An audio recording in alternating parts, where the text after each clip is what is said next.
మీ ఆడపిల్లలంతా అతి క్రమశిక్షణతో పెంచినా, అతి స్వేచ్ఛతో పెంచినా, ఎలా పెంచినా ప్రేమ విషయంలో ఇదే తప్పు చేస్తారని నిరూపించావు కదమ్మా. స్టూడెంట్స్ అన్నాక నీలాంటి టాలెంటెడ్స్ ఉండాలి, నాలాంటి డల్ స్టూడెంట్స్ కూడా ఉండాలి. అప్పుడే కదా సొసైటీ బ్యాలెన్స్ అవుతుంది.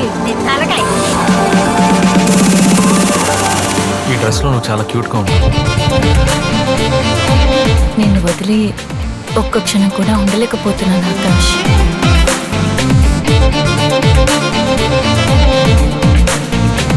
ఈ సముద్రం సాక్షిగా చెప్తున్నాను, I love you Anjani. I love you two Virat.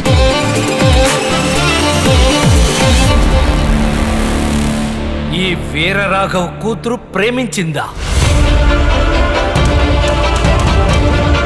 మాకు చెప్పకుండా పెళ్లి చేసుకున్నావంటే నేను చచ్చావనుకున్నావా? వాళ్ళ చావు ఎంత భయంకరంగా ఉండాలంటే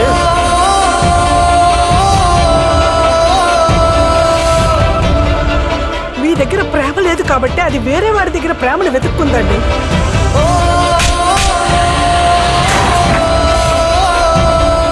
మన ఇంటి ఆడపిల్ల నాడెవడో లేపుకుపోయాడంటే తప్పు దాందా? కాదు, నీది నీ పెళ్ళాంది.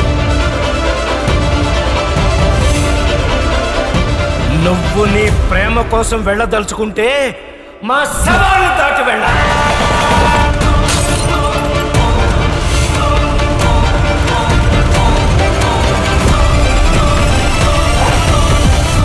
ప్రేమ విషయంలో పిల్లల నిర్ణయాలని గౌరవిస్తామని మీ పెద్దలు మాకు ఒక చిన్న భరోసా ఇవ్వండి నాన్న. ఒక్కరు కూడా లేచిపోరు, పారిపోరు.